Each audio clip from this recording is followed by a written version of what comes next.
तर हा जो सेटअप आहे तो रेड कथीड्रल नावाचा गेम आहे जो आता आपण बघतोय इथे समोर. तर थिमॅटिकली 16 सेंचुरीमध्ये आयव्हन द टेरिबल नावाचा जो रशियन झार होता, त्यांनी एसेन्शियली त्याच्या मिलिटरी विक्टरीज कमेमोरेट करण्यासाठी एक मोठा कथीड्रल बिल्ड करायचा प्लॅन केला होता. तर त्याच थीमवर हा गेम आहे. तर तो कथीड्रल बिल्ड करण्यासाठी बऱ्याच आर्किटेक्चर टीम्स त्यांनी एम्प्लॉय केल्या होत्या. तर जे प्लेयर्स आहेत ते त्या आर्किटेक्टचा रोल प्ले करतात त्याच्यामध्ये. आणि जो कथीड्रल फायनली बिल्ड करायचा आहे त्याच्यामध्ये मॅक्झिमम कॉन्ट्रीब्युशन प्रत्येक आर्किटेक्टचं स्वतःचं कसं देता येईल आणि त्या कॉन्ट्रीब्युशनच्या बेसिसवर प्रेस्टिज आणि रिकॉग्निशन त्याला कसं मिळवता येईल, हा या गेमचा म्हणजे ऑब्जेक्टिव्ह आहे. तर टिपिकल युरो स्टाईल गेममध्ये मध्ये इथे एक मार्केट आहे ज्याच्यातनं तो कथीड्रल बिल्ड करण्यासाठी वेगवेगळे रिसोर्सेस जे आहेत ते कलेक्ट करायचे आहेत आपल्याला. आणि त्याच्यानंतर ते रिसोर्सेस जे आहेत ते प्रत्येक प्लेअरनी आपल्या हे जे वेअरहाऊस आहे किंवा वर्कशॉप जे आहे त्याच्यामध्ये ते स्टोअर करायचे. आणि इव्हेंच्युअली ते रिसोर्स स्पेंड करून इथे जो कॅथिड्रल आहे हा तो बिल्ड करायचा आहे. त्याचे वेगवेगळे सेक्शन्स आहेत हे बरेच, ते फायनली बिल्ड करायचे आहेत. जसं जसं आपण सेक्शन्स बिल्ड करू तसं आपल्याला पॉईंट्स आणि प्रेस्टिज वगैरे मिळत जातं. तर मध्ये हा सेंट्रल बोर्ड आहे ज्याच्यामध्ये मार्केट आहे, काही गिल्ड कार्ड्स आहेत आणि त्याच्या बाजूला टिपिकल जसं पॉईंट्सचा स्कोरिंग ट्रॅक आहे. त्याच्यानंतर प्रत्येक प्लेअरचा इंडिव्हिज्युअल बोर्ड आहे जो त्या पर्टिक्युलर आर्किटेक्टचं वर्कशॉप रिप्रेझेंट करतो. म्हणजे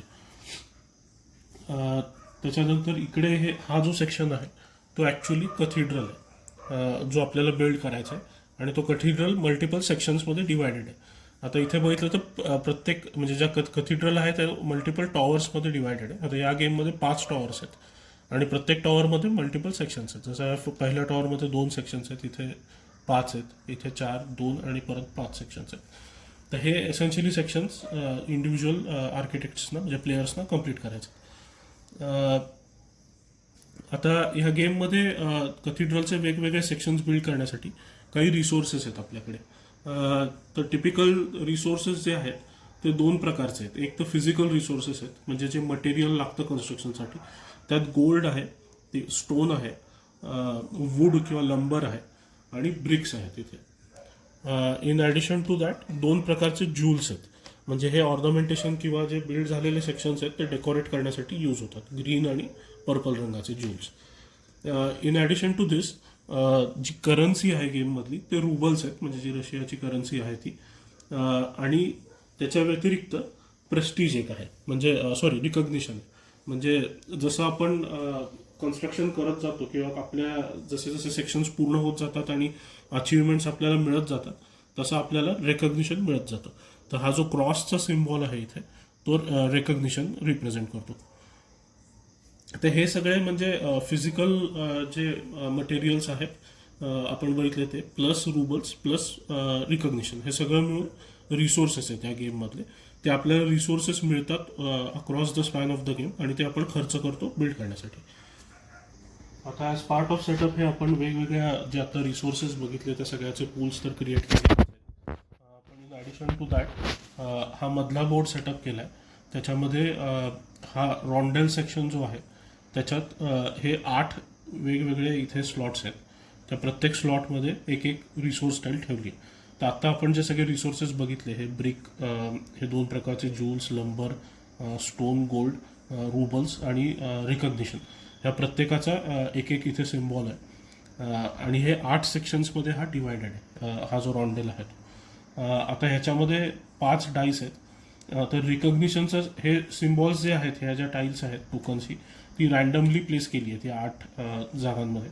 तर आता ह्याच्यामध्ये रिकग्निशनचा जो सिम्बॉल जो आहे तो ज्या सेक्शनमध्ये येईल तिथपासून रँडमली एक एक डाय रोल करून या पुढच्या 5 सेक्शनमध्ये हे ॲरोज ज्या डिरेक्शनमध्ये पॉईंट करतात त्या 5 सेक्शन्समध्ये आत्ता एक एक डाय प्लेस केलेला आहे. In addition to that main बोर्डवर 4 वेगवेगळ्या प्रकारचे हे गिल्ड कार्ड्स आहेत. इथे जी आहेत ती वेगवेगळ्या प्रकारची आहेत म्हणजे त्याचे 4 सेपरेट डेक्स आहेत.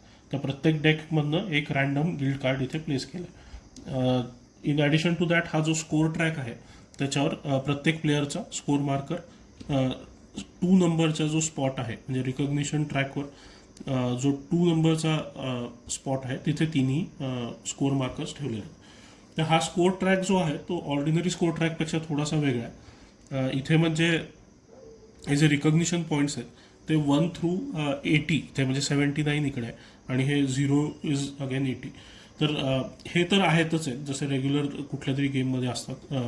इन ॲडिशन टू दॅट मध्ये मध्ये हे जे ईगल किंवा हे असं जे बर्डचं सिम्बॉल आहे इथे ते प्रेस्टिज पॉईंट्स आहेत. सो जसं आपण या ट्रॅकवर ॲडव्हान्स करतो तसं आपल्याला रिकग्निशन मिळत जातं आणि जेव्हा जेव्हा आपण हा प्रेस्टिजचा जो इथे मध्ये जो इंडिकेटर आहे तो इंडिकेटर क्रॉस केल्यावर तेवढे प्रेस्टिज पॉईंट्सही आपल्याला मिळाल्यासारखे होतात. म्हणजे लेट्स से हा येलो प्लेअर आहे, त्यांनी काहीतरी ॲक्शन केली आणि त्याच्यामधनं त्याला 8 पॉईंट्स मिळाले, तर रिकग्निशन ट्रॅकवर तो 8 घरं पुढे जाईल. ॲट द सेम टाईम तो हा 1 प्रेस्टिजचा जो त्यांनी मार्क आहे तो क्रॉस केला आहे. सो आता तो 1 प्रेस्टिज पॉईंट त्याला मिळालेला आहे. So throughout the game प्लेयर्सना दोन्ही रिकग्निशन पॉईंट्सही मिळतात आणि प्रेस्टिज पॉईंट्सही मिळतात.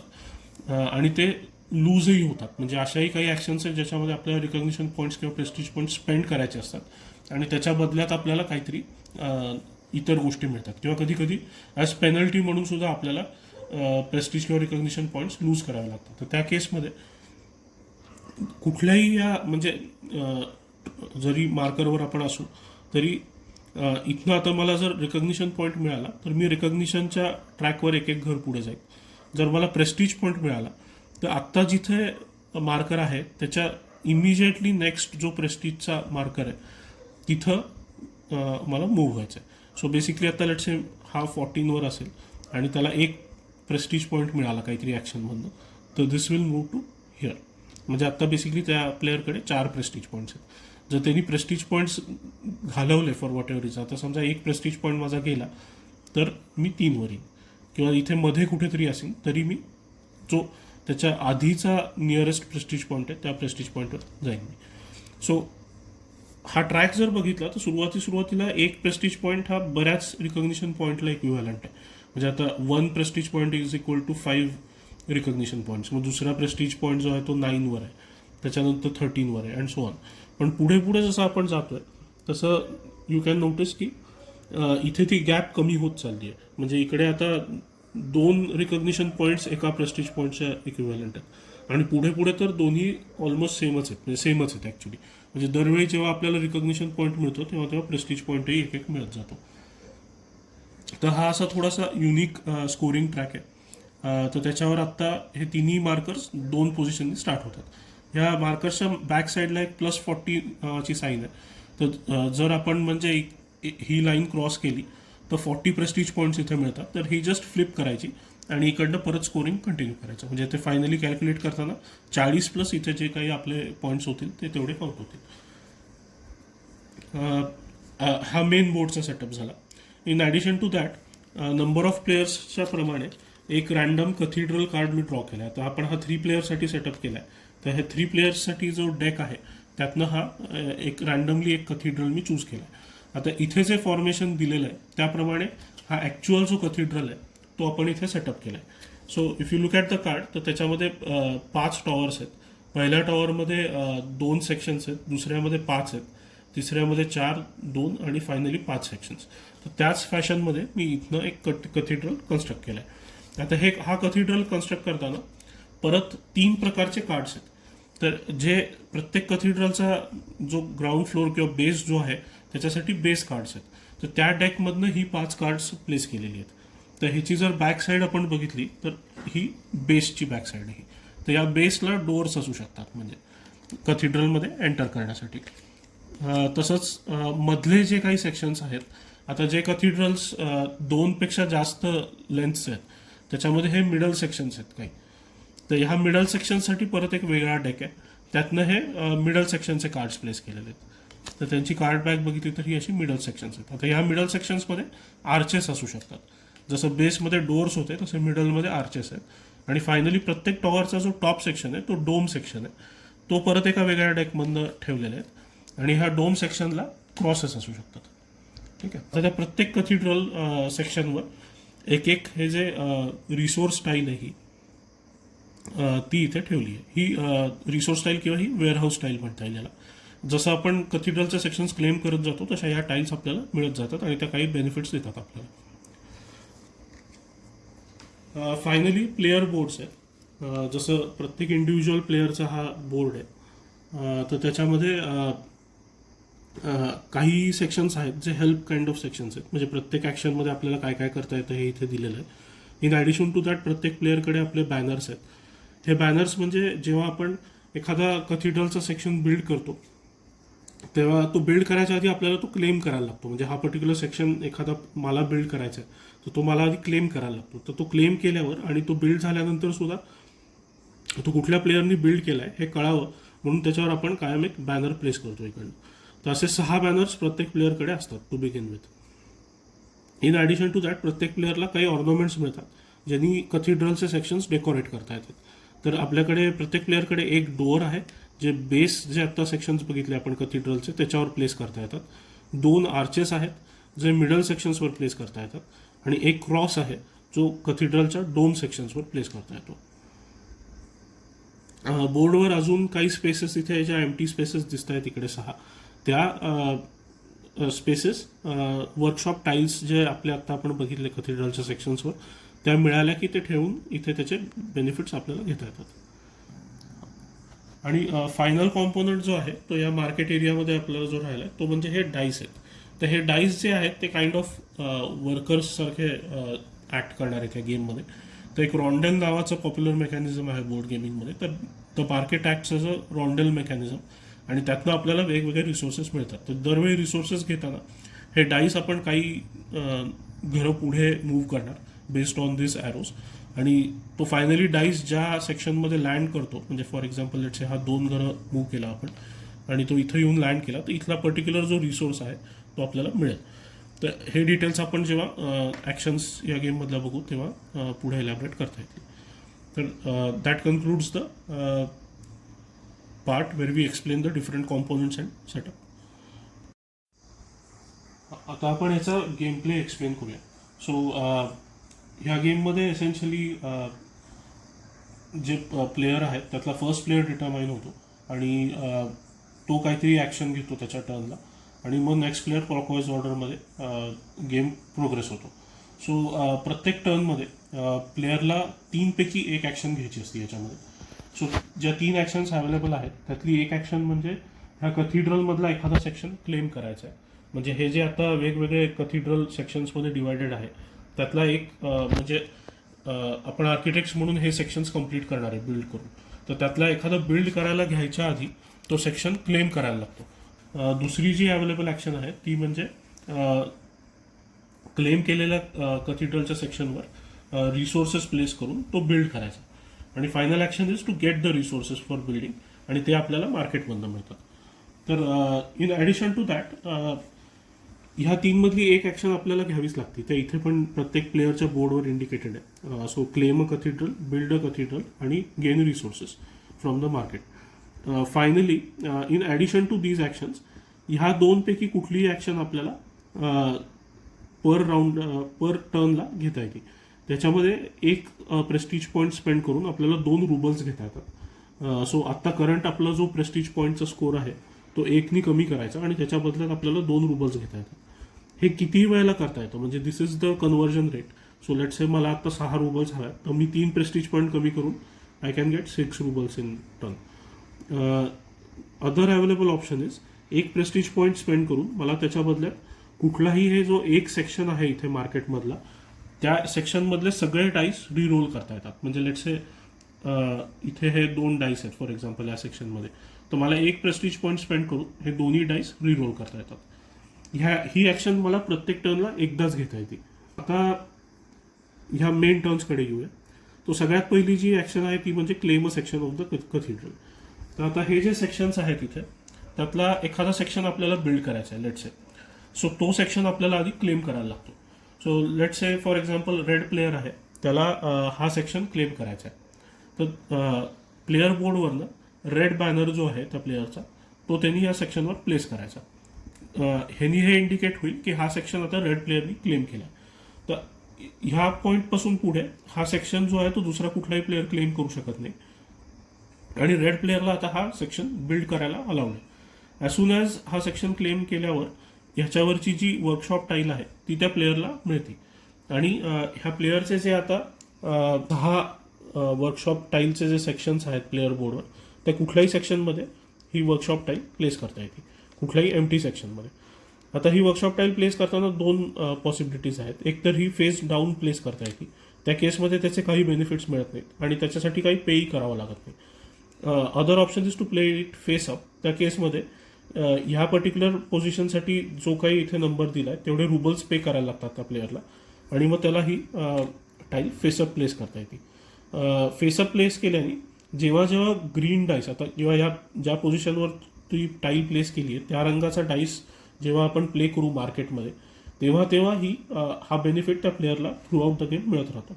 आणि ही जेव्हा टाईल प्लेस होती तेव्हा सुद्धा एकदा मिळतो. सो ही टाईल प्लेस केल्या केल्या मला आधी 2 रुबल स्पेंड करायला लागतील, पण इमिजिएटली हा बेनिफिट ट्रिगर होईल आणि 1 रुबल मला त्यातली परत मिळेल.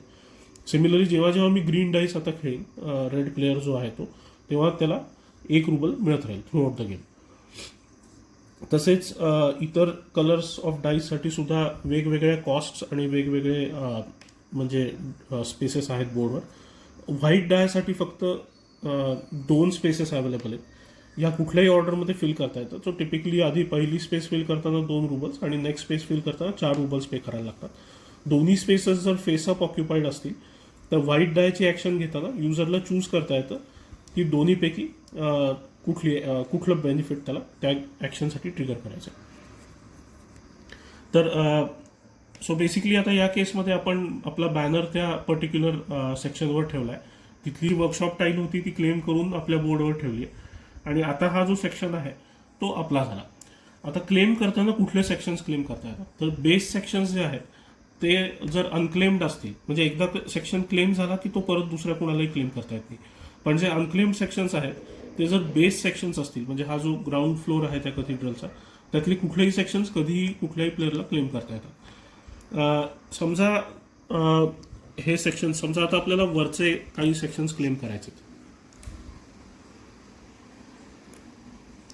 सो लेट्स से काही बेस सेक्शन्स ऑलरेडी क्लेम्ड आहेत आणि आता रेड प्लेअरला ह्यातला वरचा सेक्शन क्लेम करायचा आहे. तर तो क्लेम करताना असा सेक्शन क्लेम करायला लागतो की ज्याचे खालचे सगळे सेक्शन्स ऑलरेडी क्लेम केलेले आहेत. सो मला इमिजिएटली आता फॉर एक्झाम्पल हा सेक्शन क्लेम नाही करता येणार, कारण ह्याचा बेस सेक्शन क्लेम झाला आहे पण मध्ये एक सेक्शन आहे जो अजून क्लेम झालेला नाही आहे.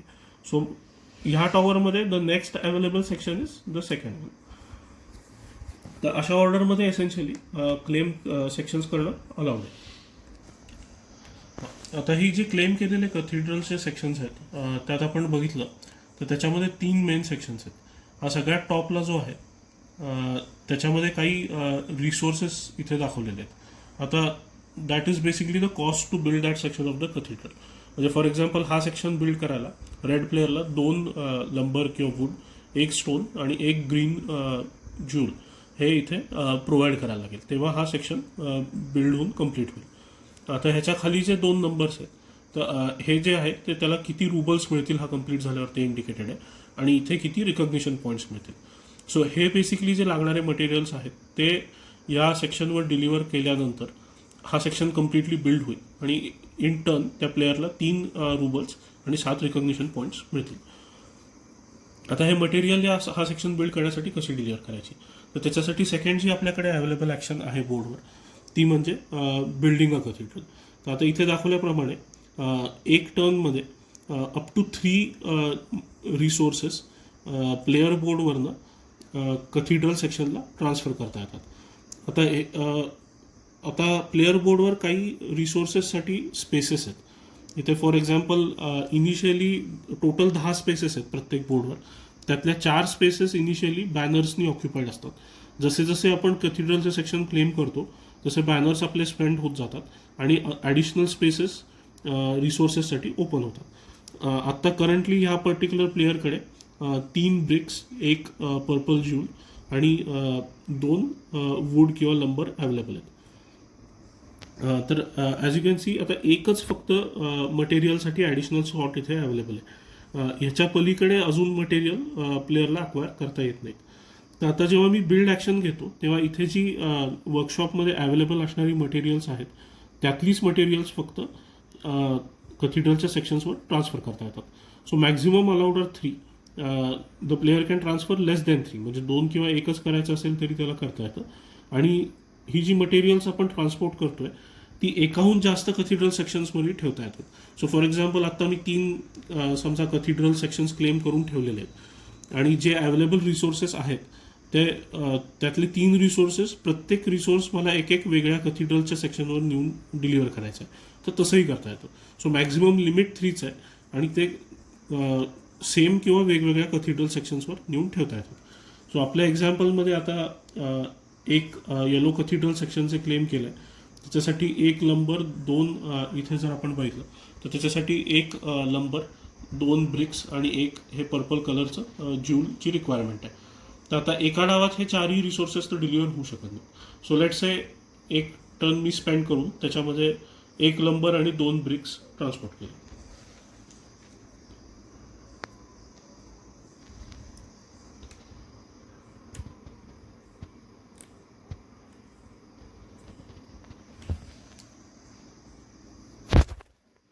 सो आता या पॉईंटला हा कथिड्रलचा जो सेक्शन आहे तो कम्प्लिटेड नसणार आहे, कारण हे जे सगळे रिक्वायरमेंट्स आहेत हे रिसोर्सेसच्या त्या सॅटिस्फाईड नाही आहेत इथे या केसमध्ये.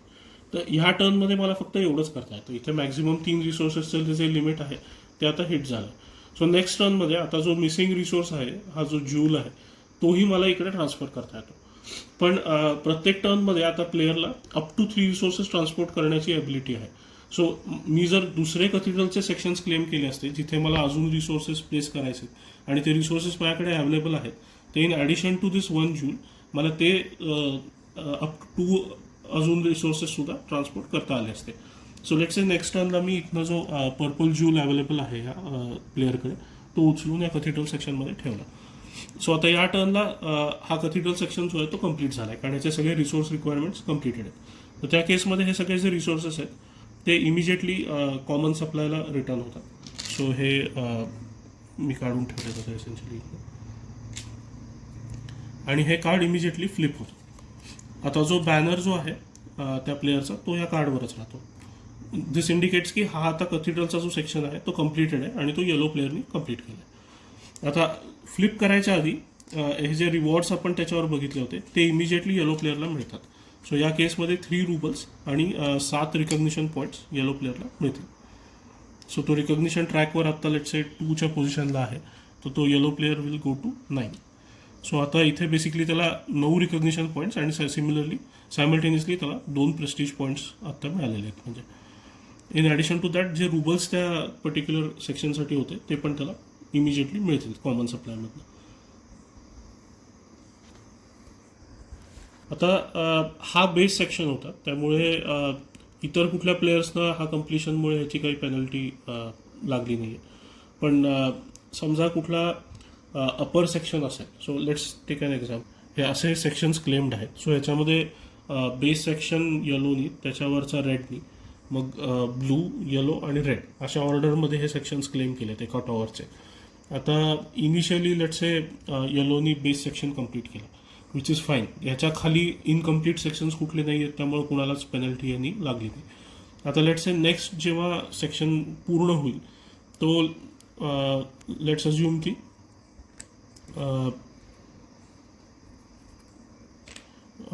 ब्लू आणि रेड जे सेक्शन्स आहेत ते कम्प्लीट व्हायच्या आधीच येलोनी हा सेक्शन कम्प्लीट केला. So let's say yellow provided 2 bricks and 1 green jewel, आणि हा सेक्शन त्यांनी कम्प्लीट केला. हे सेक्शन्स अजून इनकम्प्लीट आहेत. लेट्स से ह्याच्यावर 2 ब्रिक्स आहेत पण 1 स्टोन मिसिंग आहे, आणि इकडे 1 स्टोन आहे पण 1 ब्रिक आहे पण अजून 1 स्टोन मिसिंग आहे. तर आता हा सेक्शन जसा कम्प्लीट होईल तसं येलो प्लेअरला इमिजिएटली रुबल्स आणि रिकग्निशन पॉईंट्स मिळतील. हे रिसोर्सेस जे आहेत ते कॉमन सप्लायला रिटर्न होतील आणि हा सेक्शन बिल्ड होऊन कम्प्लीट होईल आणि ह्याच्यावर येलोचा बॅनर येईल इंडिकेटिंग की हा सेक्शन कम्प्लीट झाला आहे. तर आता जेव्हा एखादा वरचा सेक्शन कम्प्लीट होतो तर त्याच्या खाली त्याच टॉवरमध्ये जर इनकम्प्लीट सेक्शन्स असतील कथिड्रलचे, तर जे इनकम्प्लीट सेक्शन्स ज्या प्लेयर्सनी क्लेम केलेत त्यांना काही पेनल्टी इन्कर करायला लागते. सो पेनल्टी कशी इन्कर होती, जेव्हा जेव्हा कुठलाही कथिड्रलचा सेक्शन कम्प्लीट होईल तेव्हा सगळ्या इनकम्प्लीट सेक्शन्सना पेनल्टी इन्कर करायला लागते. आता या केसमध्ये दोन्ही ब्लू आणि रेडच्या वर नंबर ऑफ कम्प्लिटेड सेक्शन्स किती आहेत ते काउंट करायचे आहेत. तर ब्लूच्या वर आता एक कम्प्लिटेड सेक्शन आहे, रेडच्या वर सुद्धा एक कम्प्लिटेड सेक्शन आहे. सो दोन्ही ब्लू आणि रेडचा एक एक प्रेस्टिज पॉईंट त्यांनी कमी होईल. आता लेट्स एक थोडंसं ॲडव्हान्स्ड एक्झाम्पल घेतलं. For example let's a base ब्लूचा होता, मिडल सेक्शन रेड आणि येलोचं आहे आणि त्याच्या वरचं सेक्शन येलोचं आहे.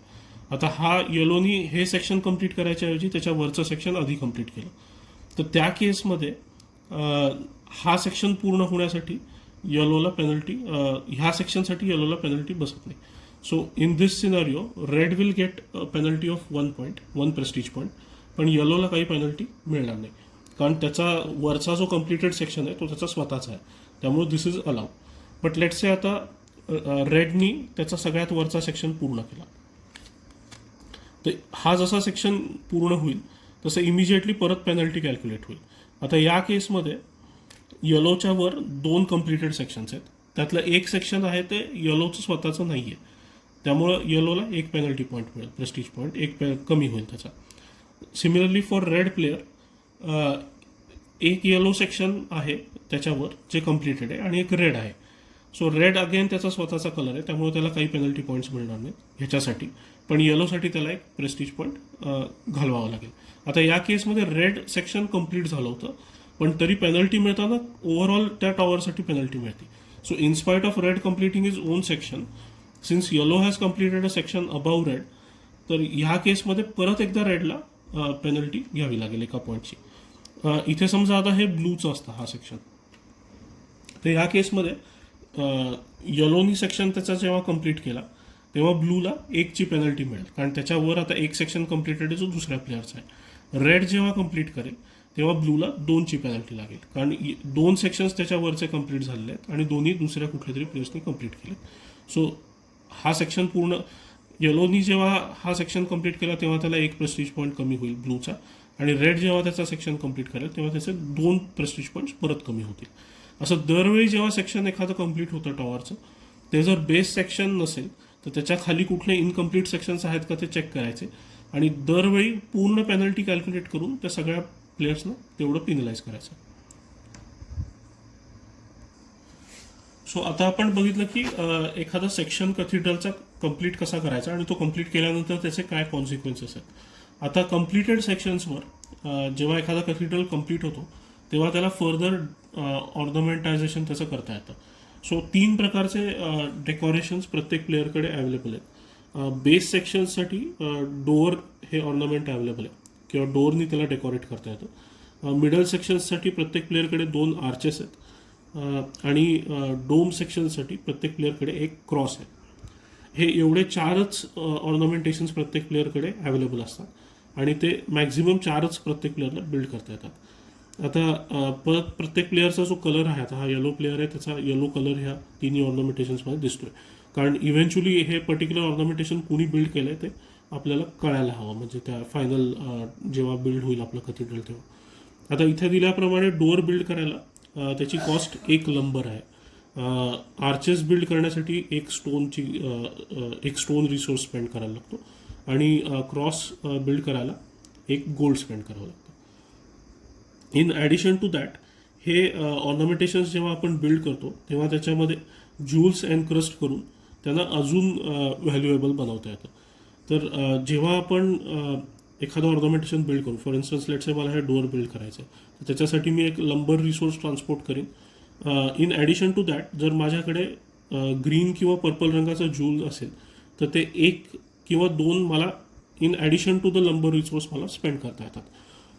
तर त्याच्यासाठी मला एक्स्ट्रा प्रेस्टिज पॉईंट्स मिळतात.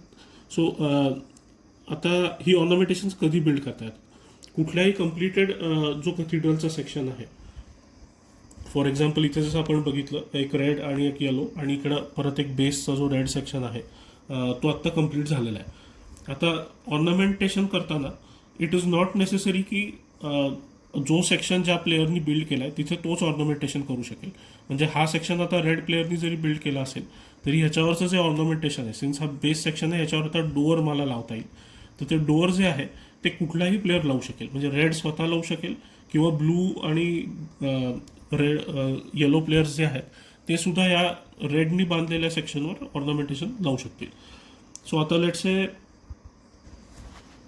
येलो प्लेयरनी ह्या रेडनी कंप्लीट केलेल्या बेस सेक्शनवर डोअर बिल्ड करायचं डिसाईड केलं.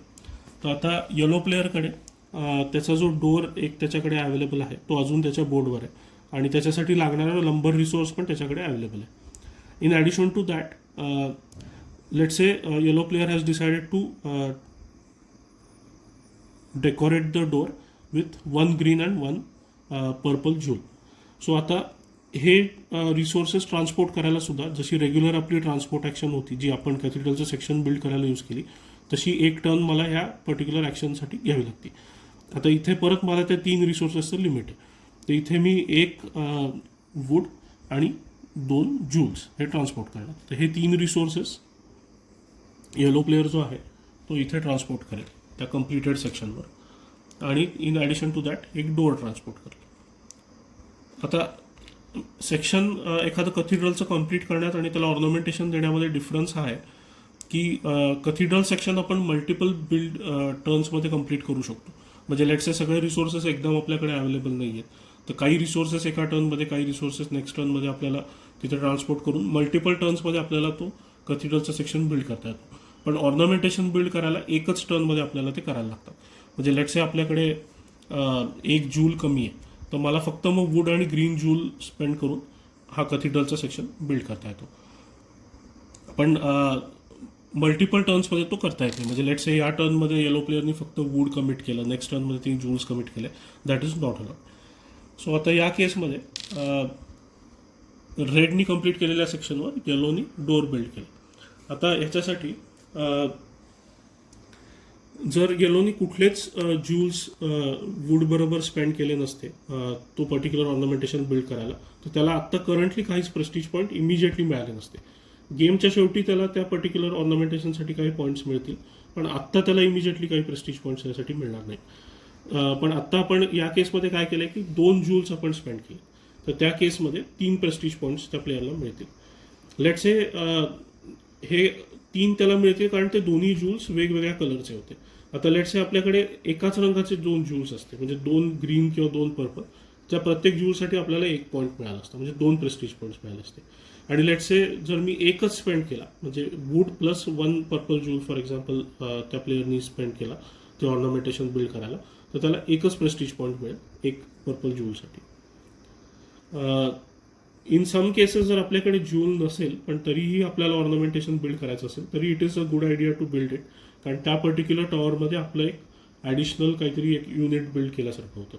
मग इमिजिएट प्रेस्टिज पॉईंट मिळत नसतील तरी मी फक्त 1 लंबर स्पेंड करून ते डोअर मला बिल्ड करता आलं असतं येलो प्लेअरला. त्याच्या आत्ता त्याला काही प्रेस्टिज पॉईंट मिळाले नसते पण eventually at the end of the game त्याला स्कोअरिंगमध्ये त्याची हेल्प झाली असते. हे जे रिसोर्सेस आहेत आता म्हणजे आता जसं फॉर एक्झाम्पल आपण हे डोअर बिल्ड करण्यासाठी एक पूर्ण टर्न स्पेंड केली आणि 3 रिसोर्सेस त्या पर्टिक्युलर सेक्शनला ट्रान्सपोर्ट केले. हे आपण रेग्युलर जसे कथिड्रलचे सेक्शन्स बिल्ड करतो त्याच्याबरोबर कंबाईनही करता येतात. म्हणजे फॉर एक्झाम्पल जसं मी म्हटलं आता मला एकही जूल ट्रान्सपोर्ट करायचं नसेल फक्त लंबर बिल्ड करून मला त्या कथिड्रलवर डोअर बिल्ड करायचे तर राहिलेले 2 जे रिसोर्सेस आता मला या टर्नमध्ये ट्रान्सपोर्ट करायला अलाउड आहेत ते मी दुसऱ्या कुठल्या तरी माझ्या क्लेम केलेल्या कथिड्रल सेक्शनवर ट्रान्सपोर्ट करू शकतो. म्हणजे so basically in the given turn मी मे बी एखादा कथिड्रल सेक्शन बिल्ड करून इमिजिएटली त्याच्यावर ऑर्नामेंटेशनही मला चढवता येतं. म्हणजे पण obviously then I won't be able to transport 2 jewels and get the full 3 prestige points जे मला इकडनं मिळू शकतात. आता थर्ड आणि लास्ट पॉसिबल जी ॲक्शन आहे ती म्हणजे ॲक्च्युली मार्केटमधनं रिसोर्सेस अक्वायर करायचे. सो आत्तापर्यंत आपण बघितलं की कथिड्रलचे आपण सेक्शन्स काही अक्वायर केले त्याच्यावर रिसोर्सेस डिलिव्हर करून ते बिल्ड केले पण त्याच्यासाठी आधी रिसोर्सेस अक्वायर करणं नेसेसरी आहे. तर ते आपल्याला ही जी मधला हा जो मेन बोर्ड आहे आणि ही जी मार्केट एरिया आहे त्याच्यामधली त्यातनं करता येतं. ठीक आहे. तर सगळ्यात आधी काय आता याच्यावर आपण बघतोय की हा बोर्ड जो आहे तो आपण जसं इंट्रोडक्शनमध्ये बघितलं तसं 8 वेगवेगळ्या स्पेसेसमध्ये डिवायडेड आहे. तर प्रत्येक एरियामध्ये काहीतरी एक युनिक रिसोर्स अवेलेबल आहे. तर आत्ता जसं आपण बघितलं तसे 6 मटेरियल्स आहेत. हे ब्रिक आहे, गोल्ड, स्टोन, 2 प्रकारचे ज्यूल्स आहेत आणि लंबर आहे. त्याच्या व्यतिरिक्त रुबल्स आणि रिकग्निशन पॉईंट्स हे 8 पर्टिक्युलर रिसोर्सेस आहेत आणि त्या 8 जागांमध्ये ते रँडमली ठेवलेले आहेत आपण गेमच्या सुरुवातीला. त्याच्या व्यतिरिक्त इथे बाहेर प्रत्येक हा जो सेक्शन आहे त्याच्यात 3 डाईस ठेवायची जागा आहे. तर त्यात 1 0 to 3 डाईस एका वेळी असू शकतात आणि असे 5 वेगवेगळे डाईस आहेत. एक डाईस प्रत्येक प्लेअरच्या वेगवेगळ्या कलरमध्ये, येलो, ब्लू, रेड आणि ग्रीन, आणि एक व्हाईट डाय. ठीक आहे. तर सुरुवातीला हे रॅन्डमली प्लेस्ड असतात. हा जो रिकग्निशनवाला जो रिसोर्स आहे तिथनं सुरू होऊन 5 घरांमध्ये एक एक डाय प्लेस असतो सुरुवातीला. Over the course of the game त्या डाईस मूव्ह होतात एका रॉन्डेल फॅशनमध्ये, म्हणजे अराउंड द रिजन्स. तर आता लेट्सचे एक ॲक्शन कशी प्रोग्रेस होती ते मी दाखवतो. तर सुरुवातीला प्लेयरला जेव्हा अक्वायर रिसोर्स किंवा मार्केट ॲक्शन घ्यायची आहे तेव्हा त्याला कुठला तरी एक डाय सिलेक्ट करायला लागतो आधी. तर आता लेट्सचे येलो प्लेयरनी येलो डाय सिलेक्ट केला आहे. तर त्याच्यावर जी व्हॅल्यू दिसती आहे इथे तेवढी घरं तो डाय ॲरोच्या डिरेक्शनमध्ये पुढे हलवायचा, तेवढे सेक्शन्स. तर आता हा 2 घरं हलेल पुढे, कारण याच्यावर 2 आहेत. तर हे 1 आणि 2 आणि तो इथं येईल. ठीक आहे. तसंच समजा मी आता व्हाईट डायनी ॲक्शन घेतली असती तर याच्यावर 5 आहे, तर हा 5 घरं आले, म्हणजे 1 2 3 4 आणि 5, तो इथं येईल. ठीक आहे. आता डायची मुवमेंट ज्या घरामध्ये एंड होती ती जागा ऑलरेडी पूर्ण रिकामी असू शकेल, किंवा तिथे 1 किंवा 2 डाईस असतील किंवा 3 डाईस असतील. जसं आता या केसमध्ये 2 डाय ऑलरेडी होते, इथे डाईस ऑलरेडी होते, तिथे आपण आपला जो आत्ता मूव्ह केलेला डाय तो नेऊन ठेवला आहे. आता अशी जर केस असेल, समजा आता ह्याच्यावर 3 असते, तर हा व्हाईट डाय हलवायचा जर असेल आता आपल्याला, तर 1 2 आणि 3 तो या स्पेसमध्ये येऊन त्याची मुवमेंट एंड होती. पण इथं आपण बघितलं की 3 डाय ऑलरेडी आहेत इथे, म्हणजे सगळ्या स्पेसेस ऑक्युपाईड आहेत. तर त्या केसमध्ये ही आपल्याला ॲक्शन घेता येत नाही. याला फक्त एक्सेप्शन काय आहे की जर जो डाय आपण मूव्ह करतोय तो व्हाईट डाय असेल किंवा त्या प्लेअरच्या कलरचा डाय असेल. म्हणजे आता या केसमध्ये येलो प्लेअर ॲक्शन घेतोय आणि आपण येलो डाय जर मूव्ह करतोय तर फक्त त्या 2च केसेसमध्ये 1 रुबल पे करून आपल्याला तो डाय एक एक्स्ट्रा घर मूव्ह करता येतो. असे कितीही रुबल्स देऊन आपल्याला तो डाय एक्स्ट्रा स्पेसेस मूव्ह करता येतो. सो फॉर एक्झाम्पल ह्याच्यावर 3 पडलेत, 1 2 आणि 3. आता ही मुवमेंट इथे आपल्याला एंड करता येत नाही, त्यामुळे आयदर आपल्याला व्हाईट डाय खेळताच येणार नाही किंवा 1 2 किंवा 3 किंवा त्या रेटनी बेसिकली रुबल्स पे करून आपल्याला हे पुढच्या एखाद्या घरात ठेवायला लागेल. सो लेट्स से मला आता ग्रीन ज्यूल्स हवेत, तर मी 3नी हा डाय इकडे मूव्ह करीन, प्लस 2 रुबल्स देऊन हा डाय इकडे नेऊन ठेवीन, 2 एक्स्ट्रा घरं मूव्ह करून. आणि हे फक्त परत एकदा व्हाईट डाय किंवा स्वतःच्या प्लेअरच्या कलरचा डाय जर आपण मूव्ह करत असू तरच आपल्याला हे करता येतं. इतर डायच्या केसमध्ये रुबल देऊन तो एक्स्ट्रा स्पेसेस मूव्ह करता येत नाही. आता एकदा या रूल्सनी डायची आपली मुवमेंट झाली की आपल्याला मार्केट ॲक्शन्स घेता येतात. तर 3 पॉसिबल ॲक्शन्स घेता येतात. सगळ्यात पहिली म्हणजे जिथे डायची मुवमेंट आपली एंड होती आहे, तर आपण परत हे येलो डायचंच एक्झाम्पल घेऊ. तर इथनं 2 घरं आपण येलो डाय मूव्ह करून या स्पेसमध्ये आणलं आहे. तर इथे आता जी मुवमेंट, इथला जो रिसोर्स आहे तो resource multiplied by the number of die in that space एवढे आपल्याला मिळतात. सो आता इथे 2 रुबल्स मिळत आहेत मल्टिप्लाइड बाय 3 डाईस, कारण इथे 3 आहेत. सो 6 रुबल टोटल येलो प्लेअरला मिळतील या डावाला. ठीक आहे. हीच मुवमेंट समजा जर इथे एंड झाली असती तर या केसमध्ये 2 ब्रिक्स मिळत आहेत इथे multiplied by the number of dice. इथे 2 डाईस आहेत, सो 2 × 2 अशा 4 ब्रिक्स त्या प्लेअरला मिळाल्या असतात. जर एम्प्टी स्पेसमध्ये आपण आलो असतो तर एकच डाय आहे इथे, त्यामुळे 1 ग्रीन ज्यूल त्याला मिळालं असतं. आता जेव्हा आपल्याला रिसोर्सेस मिळतात तेव्हा आपण त्या गेम बोर्डवर, म्हणजे इथं हा जो आपला वेअरहाऊसचा बोर्ड आहे, वर्कशॉपचा बोर्ड, त्याच्यामध्ये आपण ह्या ज्या 10 स्पेसेस रिसोर्सेससाठी आहेत ज्या बघितल्या होत्या तिथे ते आपल्याला स्टोअर करायला लागतात. तर इनिशियली 4 स्पेसेस ज्या आहेत त्या बॅनर्सनी ऑक्युपाईड असतात. जसं आपण कथिड्रलचे सेक्शन्स क्लेम करत जातो तसे हे बॅनर्स इथनं एक एक करून एम्प्टी होत जातात आणि एक एक्स्ट्रा स्पेसेस रिसोर्सेससाठी ओपन होत जातात. तर आता या केसमध्ये लेट्सचे आपल्याला 4 नंबर मिळाले, तर हे स्टोअर करताना आपल्याला या स्पेसेसमध्ये स्टोअर करायला लागतं. सो मॅक्झिमम आपल्या वेअरहाऊसची कॅपॅसिटी आत्ता 10चीच आहे, म्हणजे त्यातले 2 बॅनर्स आहेत, त्यामुळे आपल्याला एका वेळी इथं 8च रिसोर्स स्टोअर करता येतात. तर हे 4 नंबर जे मी आपण आत्ता जे मिळाले ते इथे या एम्प्टी स्पेसेसमध्ये इथे ठेवलेत. आता अशा काही केसेस असू शकतात की आपलं म्हणजे जे वर्कशॉप आहे त्यातले ऑलमोस्ट सगळे रिसोर्सेसचे स्पेसेस ऑक्युपाईड आहेत आणि आत्ता करंटली आपल्याला जे रिसोर्सेस मार्केटमधून मिळाले ते सगळे इथे ठेवणं पॉसिबल नाही आहे. तर त्या केसेसमध्ये आपल्याला हे रिसोर्सेस डिस्कार्ड करायचे काही मेकॅनिझम नाही आहे. म्हणजे हे यातले आहेत ते रिसोर्सेस डिस्कार्ड करून नवीन रिसोर्सेस ठेवता येत नाहीत. मग त्या केसमध्ये आपल्याला मिळणारे रिसोर्सेस कमी घ्यावे लागतात. म्हणजे आता लेट्सचे 2च एम्प्टी स्पेसेस असते आत्ता, तर मला 4च्या ऐवजी 2च रिसोर्स ब्रिकचे घेता आले असते. So 4 is the maximum that I could get this done. पण याच्यापेक्षा कमीसुद्धा घेता येतात. किंवा हे ऑप्शनल पण आहे, म्हणजे नॉट नेसेसरीली की वर्कशॉपमध्ये जागा नाही आहे तरच मला कमी घ्यायचं. म्हणजे लेट्सचे 4 ब्रिक्सची मला गरज नाही आहे, तर तसंही म्हणजे जरी रिकाम्या जागा असतील तरी 4पैकी मी 3 किंवा 2 घेता येतात मला, म्हणजे हव्या तसं. ही एक म्हणजे मार्केट ॲक्शन आहे जी आपण रिसोर्स अक्वायर करताना आपल्याला घेता येते. इन ॲडिशन टू दॅट, जिथे आपली डाईसची मुवमेंट एंड झाली आहे त्या पर्टिक्युलर क्वाड्रंटमध्ये एक कुठलं तरी कार्ड असतं. सो आता ह्या 2साठी हे कार्ड आहे, ह्या 2 स्पेसेससाठी हे कार्ड आहे, असे 4 कार्ड आहेत 8 स्पेसेससाठी. तर या पर्टिक्युलर क्वाड्रंटचं जे कार्ड आहे त्या गिल्ड कार्डची ॲक्शनसुद्धा आपल्याला घेता येते. आता प्रत्येक कार्डवर 2 ॲक्शन्स दाखवलेले आहेत, त्यातली कुठली तरी एक ॲक्शन आपल्याला चूज करून ती घेता येते. सो या केसमध्ये आता काय, आयदर आपल्याला एक रिकॉग्निशन पॉईंट मिळेल किंवा 3 रुबल स्पेंड करून आपल्याला एक प्रेस्टिज पॉईंट मिळू शकेल. तर ही ऑप्शनली आपल्याला एक ॲक्शन हवं तर घेता येते in addition to acquiring resources जे आता आपण बघितले. तसंच तो जो डाय जर इतर कुठल्या तरी सेक्शनमध्ये एंड झाला तर त्या सेक्शनला करस्पॉन्डिंगचे इथे गिल्ड कार्ड आहे, ते गिल्ड कार्डची ॲक्शन आपल्याला घेता येते. आता या ॲक्शन्समध्ये टिपिकली 2 प्रकारचे ॲक्शन्स आहेत. काही ॲक्शन्स आहेत ज्याच्यामध्ये हे इन्फिनिटीचं सिम्बॉल इथे लाईटनिंगचं सिम्बॉल इथे दिलेलं आहे. तर ही ॲक्शन एकदाच घेता येते आपल्याला पर टर्न, म्हणजे आयदर ही किंवा ही ॲक्शन, आणि ती सुद्धा एकदाच घेता येते. काही कार्ड्समध्ये हा इन्फिनिटीचा सिम्बॉल आहे, त्याच्यामध्ये ह्या 2मधली एक ॲक्शन किती वेळेला घेता येते आपल्याला. सो आता हे फॉर एक्झाम्पल बघितलं तर हे ट्रेड करता येतं इथे आपल्याला, म्हणजे एक वूड ब्रिक किंवा स्टोन घेऊन त्याच्या बदल्यात 1 रुबल घेता येते, किंवा आपल्याला 2 रुबल्स देऊन कुठला तरी एक जेम किंवा गोल्ड घेता येतोय. तर हा बेसिकली एक कन्व्हर्जन रेट आहे, म्हणजे आपल्याला हे मल्टिपल वेळेला ही ॲक्शन घेता येईल. सो लेट्स से आपल्याला 1 लंबर आणि 2 वूड करून ट्रेड करून त्याच्या बदल्यात 3 रुबल्स हव्यात तर त्या घेता येतात.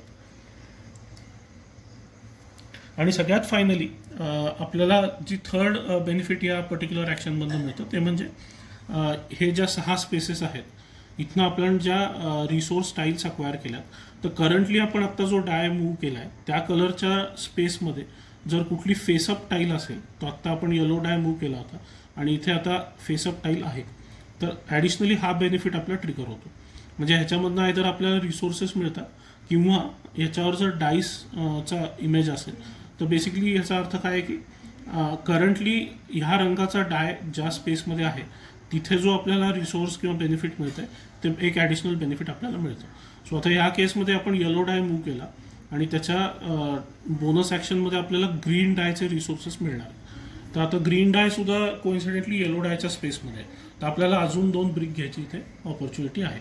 म्हणजे या तर या 3पैकी आपल्याला हव्या त्या ॲक्शन्स, म्हणजे इथनं मिळणारे रिसोर्सेस, गिल्ड कार्डमधनं मिळणारे रिसोर्सेस आणि बोनस टाईलमधनं मिळणारे रिसोर्सेस, हे तिन्ही ॲक्शन्स आपल्याला हव्या त्या ऑर्डरमध्ये घेता येतात. म्हणजे एकदा ही डाय मुवमेंटची ॲक्शन घेतली की एकदा ते करून झालं, त्याची समरी इथे नोटेड आहे. आधी डाय मूव्ह करायचा, मग नंबर ऑफ रिसोर्सेस आपल्याला हवे ते घ्यायचे, गिल्ड कार्डचं बेनिफिट घ्यायचं आणि बोनस टाईलचं बेनिफिट घ्यायचं. हे तिन्ही गोष्टी कुठल्याही ऑर्डरमध्ये आपल्याला हव्या त्यातल्या ह्या 3पैकी ॲक्शन्स घेता येतात. त्या घेऊन झाल्या की जिथे आपण आता डाय मूव्ह केला आहे त्या सेक्शनमधले सगळे डाईस रिरोल करायचे आणि तिथे परत नेऊन ठेवायचे त्या स्पेसमध्ये. हे झालं की एसेन्शियली आपला अक्वायर रिसोर्सेसचा टर्न संपला. हां, सो आता म्हणजे आपण ज्या ॲक्शन्स बघितल्या त्या 1 ॲक्शन पर टर्न ह्याप्रमाणे सगळे प्लेयर्स क्लॉकवाईज ऑर्डरमध्ये खेळत जातील. सो कथिड्रलचे हे जे सेक्शन्स आहेत त्यात कुठल्याही एका प्लेयरनी 6 सेक्शन्स जेव्हा तो कंप्लीट करेल, म्हणजे त्याचे सगळे 6 बॅनर प्लेस करून ते सगळे 6 सेक्शन त्याचे जेव्हा कंप्लीट होतील, असं जेव्हा कुठल्या तरी प्लेअरच्या बद्दल होईल तेव्हा गेम एंड ट्रिगर होतो. सो त्याच्यानंतर जे राहिलेले प्लेयर्स आहेत ते सगळे एक एक टर्न खेळतात आणि गेम संपतो त्या पॉईंटला. ॲज सून एज कुठल्या तरी प्लेअरनी 6वा कथिड्रल सेक्शन कंप्लीट केला तर त्याला इमिजिएटली 3 प्रेस्टिज पॉईंट्स मिळतात इन ॲडिशन टू त्या पर्टिक्युलर सेक्शनमधनं त्याला जे काही प्रेस्टिज पॉईंट्स मिळणार आहेत त्याच्या व्यतिरिक्त.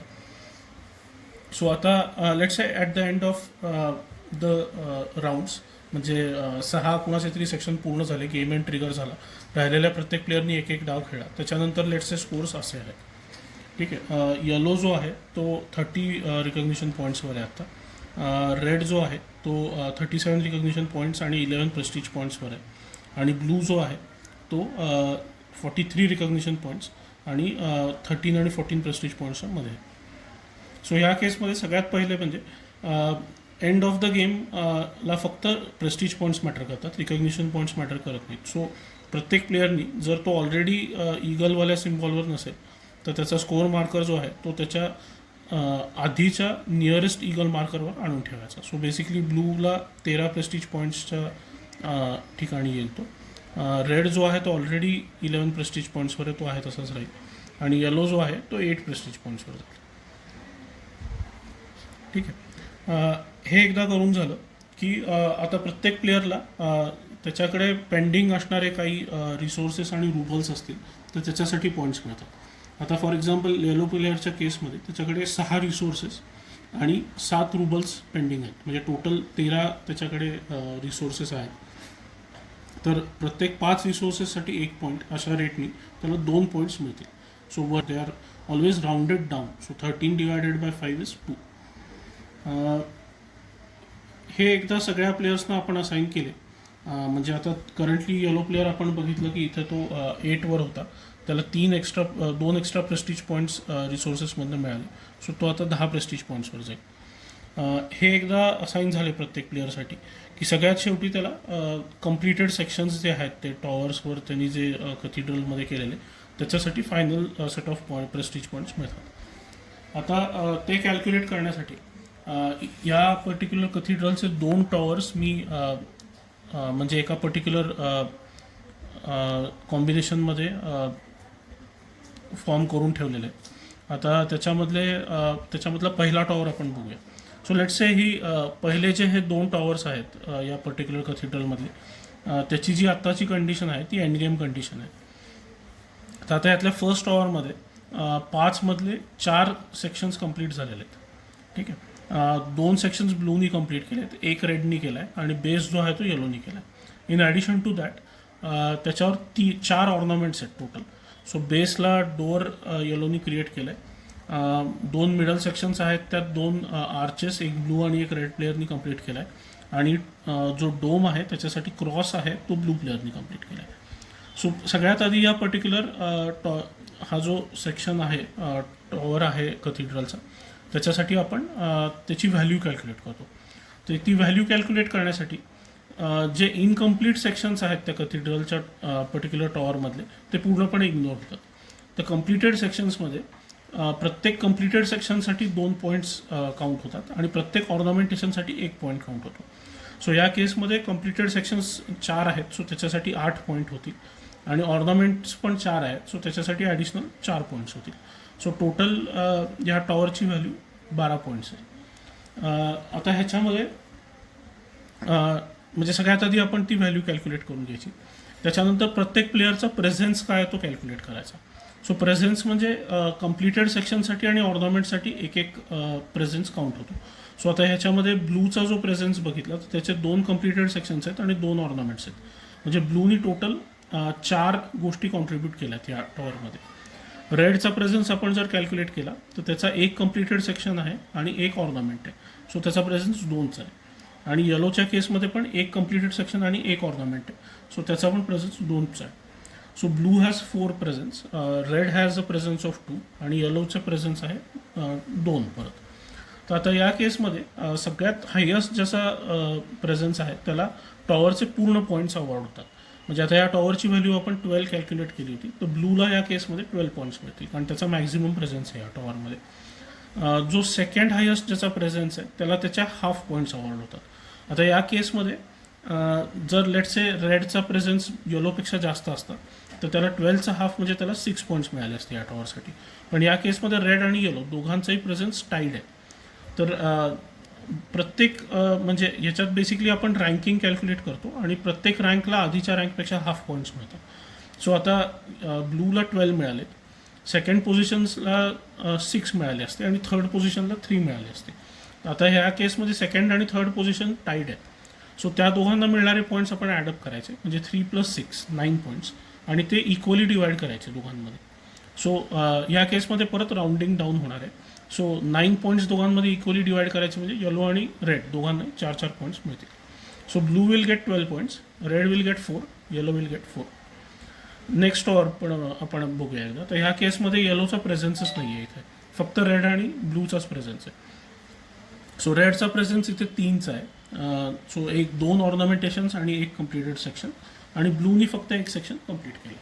तर या केसमध्ये आधी आपण या टॉवरची व्हॅल्यू कॅल्क्युलेट करूया. 2 कम्प्लिटेड सेक्शनचे 4 पॉईंट आणि 2 ऑर्नामेंट्सचे 2 पॉईंट, म्हणजे 6 ही या टॉवरची व्हॅल्यू आहे. आता रेडचा प्रेझेन्स याच्यात जास्त आहे, त्यामुळे रेडला पूर्ण 6 पॉईंट्स मिळतील. ब्लूचा प्रेझेन्स त्याच्यानंतर आहे, तो सेकंड रँकिंग आहे या टॉवरमध्ये, सो त्याला 3 पॉईंट्स मिळतील. असं प्रत्येक टॉवरसाठी कॅल्क्युलेट करत जायचं आणि तेवढे पॉईंट्स त्या त्या प्लेअरला अवॉर्ड करायचे. हे सगळं झाल्यानंतर जो फायनल स्कोर येईल त्यात सगळ्यात जास्त ज्याच्याकडे प्रेस्टिज पॉईंट्स आहेत तो प्लेअर जिंकेल. सो बेसिकली टॉवरसाठी जे आत्ता आपण पॉईंट्स कॅल्क्युलेट केले ते सगळे प्रेस्टिज पॉईंट्स आहेत. म्हणजे एकदा गेम एंड झाला की त्याच्यानंतर आपण फक्त प्रेस्टिज पॉईंट्सच अवॉर्ड करतो, रिकॉग्निशन पॉईंट्स अवॉर्ड करत नाही. 2 प्लेअर गेम जर असेल तर त्याच्यामध्ये फक्त एक चेंज आहे. जेव्हा आपण टॉवरचे पॉईंट्स कॅल्क्युलेट करतो तेव्हा आता 2च प्लेयर्स असतात फक्त प्रत्येक टॉवरमध्ये, 2 प्लेअर गेममध्ये असल्यामुळे. तर त्यात टॉवरची व्हॅल्यू कॅल्क्युलेट करताना नॉर्मल जसं आपण कॅल्क्युलेट करतो तशीच होती. ज्या प्लेअरचा प्रेझेन्स जास्त आहे त्या पर्टिक्युलर टॉवरमध्ये त्याला फुल पॉईंट्स अवॉर्ड होतात, आणि जो सेकंड प्लेअर आहे त्याचा जर प्रेझेन्स त्या टॉवरमध्ये असेल तर त्याला हाफच्या ऐवजी 1/3 ऑफ द पॉईंट्स अवॉर्ड होतात. एखाद्या टॉवरमध्ये जर 2 प्लेयर्समध्ये टाय असेल तर त्या टॉवरसाठी कुणालाच काहीच पॉईंट्स मिळत नाहीत. एखाद्या प्लेअरचा प्रेझेन्सच नसेल एखाद्या टॉवरमध्ये तर त्या प्लेअरला त्या टॉवरसाठी काही पॉईंट मिळत नाहीत. Even if he ranks third और फोर्थ, इट डझंट मॅटर म्हणजे त्या केसमध्ये. आणि हे सगळे पॉईंट्स अवॉर्ड झाल्यावर जो प्लेअर मॅक्झिमम प्रेस्टिज पॉईंटवर असेल तो प्लेअर विनर आहे. जर टाय असेल हे सगळे पॉईंट्स अवॉर्ड केल्यानंतर तर टाय ब्रेकरसाठी ज्या टाईड प्लेयर्समध्ये ज्याचे completed sections, total completed sections कॅथीड्रलमधले सगळ्यात जास्त आहेत तो जिंकेल. तेही जर टाईड असतील तर ज्या प्लेअरचे ऑर्नामेंटेशन सगळ्यात जास्त आहे तो जिंकेल, आणि तेही जर टाईड असतील तर विक्ट्री शेअर होती त्या प्लेयर्समध्ये.